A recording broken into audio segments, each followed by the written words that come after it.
Okay, it's just 3 days to go until Thursday's historic State of the Nation address, or SONA for short. It's historic. Why? Because for the first time, it will not be coming from the usual National Assembly. The Cape Town City Hall will be used after it was declared a part of the Parliamentary precinct. You know, of course, what happened to the Parliamentary precinct, the National Assembly building, on the 2nd of January.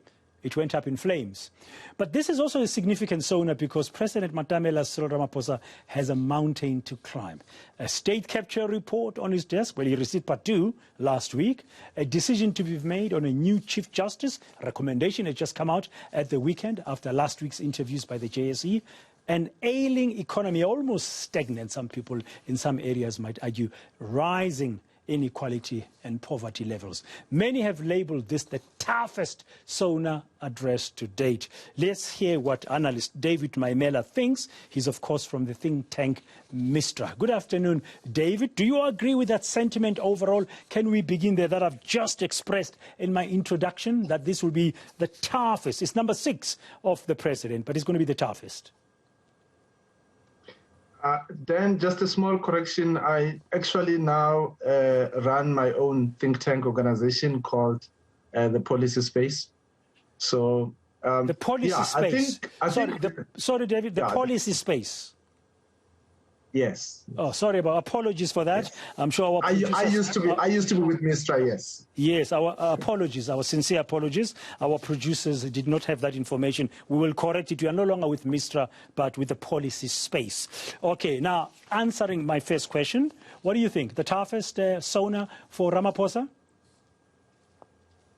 Yeah, I think the toughest in many ways, Dan. You know, because I think there are 2 key tasks that are quite difficult and almost impossible for the president.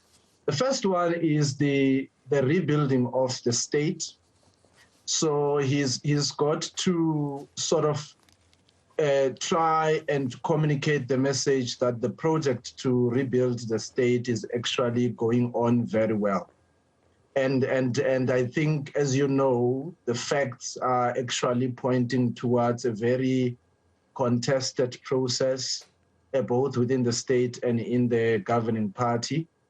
But also the second one, which is a mountain to climb, is the reconstruction of the economy, which I think he also has to put in a message to say that one too is going very well.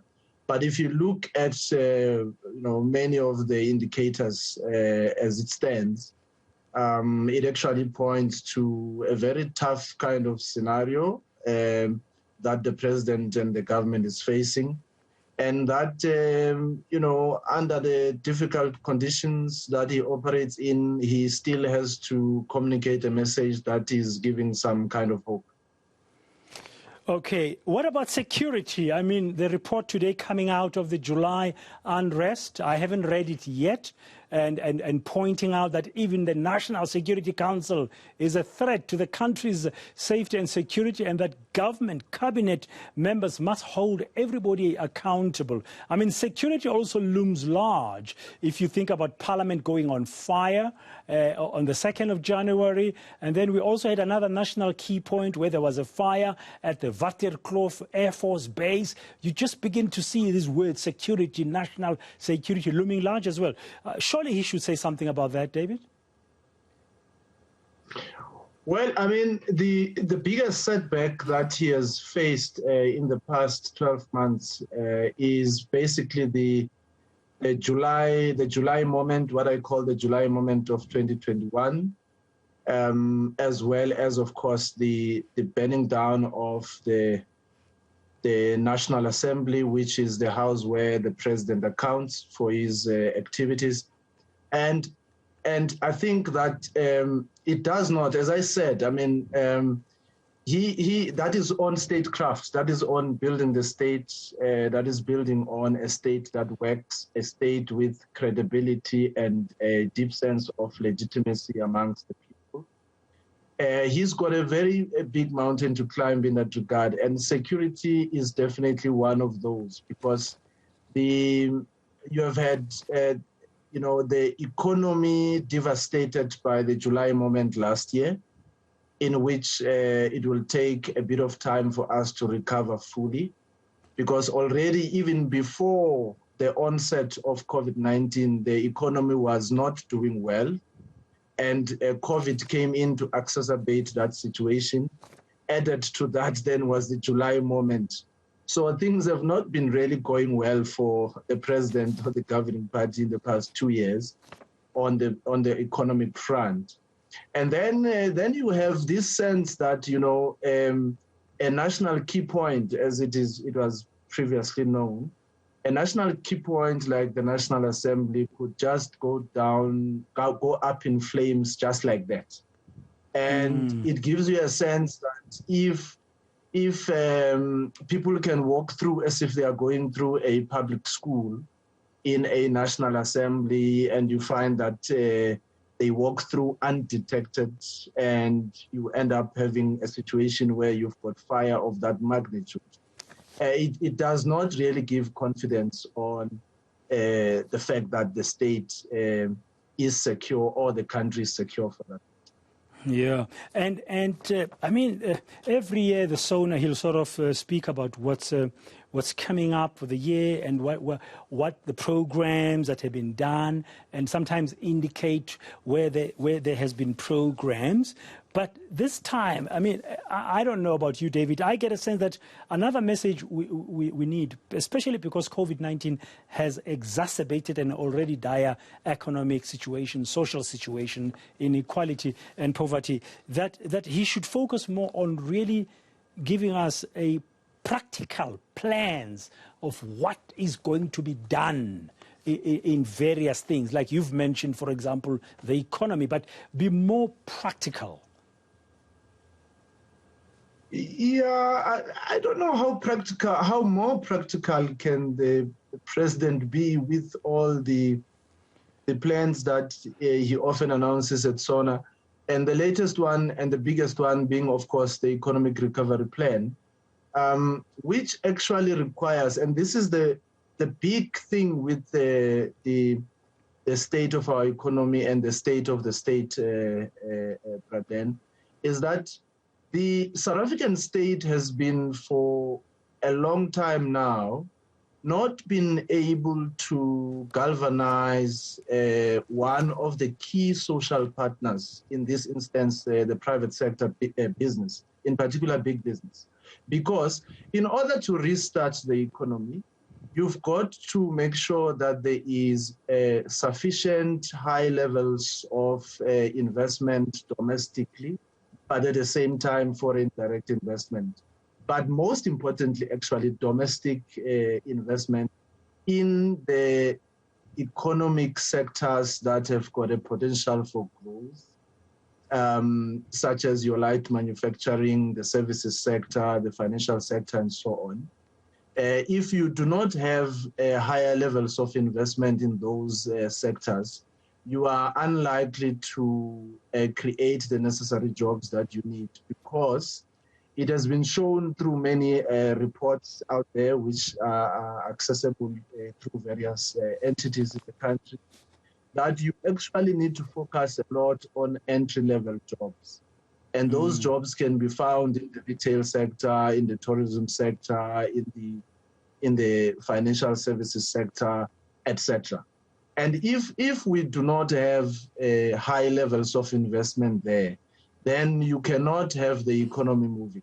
So, and one of the things that the state is actually facing at the moment is basically the legitimacy of the state, confidence levels on the state, trust levels between the various social partners. And that actually creates a very bad or even toxic situation where you are unable to really rally all this investment that is required in order for people to get the economy moving again. So I'm afraid the deep levels of mistrust between the key role players is still one of the biggest stumbling blocks for us to get moving as an economy. It's a very tough hurdle to manage. Do we look to SONA for maybe some inspiration, therefore, or some level of vulnerability to say, you know, we really need to work together and rebuild trust? Do we need some kind of another Tumamina moment when he came on and he gave that to us? Is that what the country, you think, so we can coalesce around a common purpose? Or is that just a pipe dream I'm having, David? Yeah, I think that one of the things that we really require is of course a very strong interventionist state. I think if you look at economic history, whether you look at the global north or the global south, in the recent instance being China, countries like Singapore and many others, the so-called Asian tigers. Including even actually America today, which is a big proponent of the free market system. But if you look at economic history, there has never been any country that has reached higher levels of economic growth, achieved sophisticated levels of development, ensured inclusive growth and development for the people, without a very decisive and well-coordinated role of the state, which means coordinating, as I'm saying, with the other sectors such as business. So you do need that. But in South Africa, you know, you've got a schizophrenic type of coordination between the state and business. You've got incoherence between the partners. I can give you just one example. One of the ticking time bombs in the country, besides the state of our infrastructure, is actually the public health system. But when the state is trying to put together what it's called the national health insurance, then you've got everybody pulling in different ways. But it's very clear that if we do not get health and education right, we will be unable to achieve a number of development indicators such as high levels of productivity, people living longer, people improving their quality of lives, and so on. So if you have, if we can't even agree on social development indicators, what about your heavy industry, your light industries, your manufacturing, and so on? It becomes really difficult. But I think everybody has got to be honest, and I think it's also high time that government and the president also put an appropriate amount of blame on our domestic business sector, that they must come to the party and actually do what they have got to do, because it is in the interest of business and their profit motives to actually have a growing economy that is inclusive. Yeah, we're going to have to wait and see, David, what's going to happen. And I will want to speak to you after Thursday, you know, just to see, let's go through and see if he hit the right notes and if we can be hopeful about the way forward. Thank you very much, David Maimela from the Policy Space, a private consultancy where they do research and analyze what's happening in the country. We are, of course, building up to Thursday's State of the Nation address.